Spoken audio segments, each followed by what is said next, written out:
ତୁମେ ଯେଉଁ ପକ୍ଷୀ କଥା କହୁଥିଲ ତା ମୁଖରେ ରାମ ନାମ ଶୁଣିବା ପାଇଁ ମୋ ମନ ଆନନ୍ଦରେ ଭରି ଉଠିଲା। ନା ମୁଁ ପ୍ରଭୁଙ୍କୁ ପଠାଇ ଏଠି ବସିଗଲି।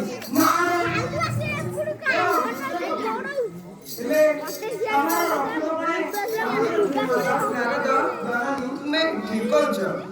ମୁଁ ସିନା ତା ସହିତ ମିଶି ଏ ପ୍ରଭୁଙ୍କ ଘୋଷଣା କରିବି, ହେଲେ ତାର ରକ୍ଷକ କିଏ ହୋଇପାରେ? ମୁଁ ସଙ୍ଗେ ସଙ୍ଗେ ଯାଇ ଉପଯୁକ୍ତ ମୋ ପାଇଁ ଏତିକି କର।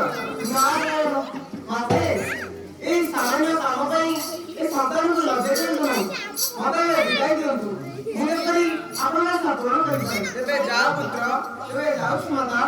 ନାରାୟଣ ନାରାୟଣ ନାରାୟଣ।